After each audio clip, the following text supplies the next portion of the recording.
নির্বাচনী হলফনামার পাতায় উঠে এলো চমকপ্রদ তথ্য। রাজনীতির প্রচলিত আয় সম্পদের হিসাব উল্টে দিয়ে বার্ষিক আয়ের দিক থেকে দেশের বড় বড় রাজনৈতিক নেতাদের ছাড়িয়ে গেছেন গণ অধিকার পরিষদের সভাপতি ও ডাকসুর সাবেক ভিপি নুরুল হক নূর। রাজনীতির মঞ্চে যাকে এতদিন আন্দোলনের মুখ হিসেবেই দেখা গেছে, সেই নূর এবার অর্থনৈতিক সক্ষমতার দৌড়েও নিজেকে তুলে ধরেছেন আলোচনার শীর্ষে। ব্যবসা থেকে শুরু করে সম্পদের বিবরণ সব মিলিয়ে নির্বাচনের মাঠে নামার আগে তার হলফনামা ঘিরে তৈরি হয়েছে নতুন রাজনৈতিক কৌতূহল ও বিতর্ক।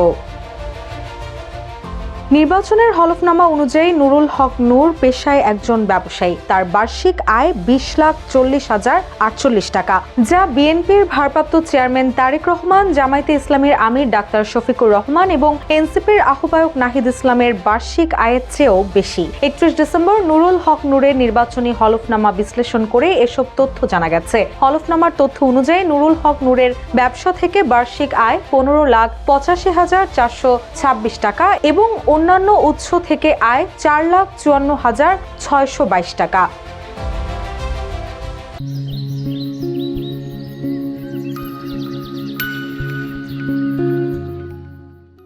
অন্যদিকে তারেক রহমানের বার্ষিক আয় 6,76,353 টাকা, ডাক্তার শফিকুর রহমানের বার্ষিক আয় 3,60,000 টাকা এবং এনসিপির আহ্বায়ক নাহিদ ইসলামের বার্ষিক আয় 16 লাখ টাকা। বার্ষিক আয়ের দৌড়ে নূর সবার উপরে থাকলেও মোট সম্পদের হিসাবে এগিয়ে রয়েছেন তারেক রহমান, যা 1,96,00,000 টাকা এবং ডাক্তার শফিকুর রহমান 1,02,73,640 টাকা। নূরের মোট সম্পদের পরিমাণ উল্লেখ করা হয়েছে 90,43,841 টাকা।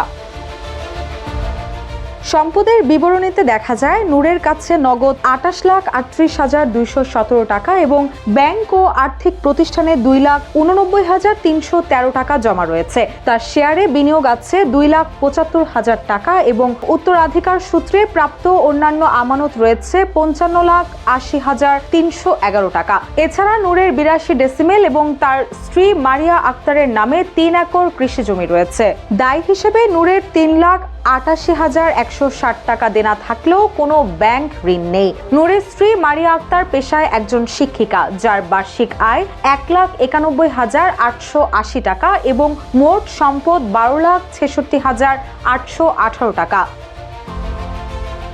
পারিবারিক তথ্যে জানা যায় নুরুল হক নূর 3 সন্তানের জনক এবং তার ওপর নির্ভরশীল হিসেবে বাবা, মা ও ভাই বোন রয়েছেন। বর্তমানে তার বিরুদ্ধে দেশের বিভিন্ন আদালতে 6টি মামলা চলমান থাকলেও এর আগে 8টি মামলা থেকে তিনি অব্যাহতি পেয়েছেন। আসন্ন নির্বাচনে বিএনপি জোটে তিনি পটুয়াখালী 3 আসন থেকে ট্রাক প্রতীক নিয়ে লড়ছেন। জোটগত সমঝোতার কারণে এখানে বিএনপি কোনো প্রার্থী না দিলেও সাবেক বিএনপি নেতা হাসান মামুন স্বতন্ত্র হিসেবে এবং গণ অধিকার পরিষদের শহীদুল ইসলাম ফাহিমও এ আসনে মনোনয়নপত্র জমা দিয়েছেন।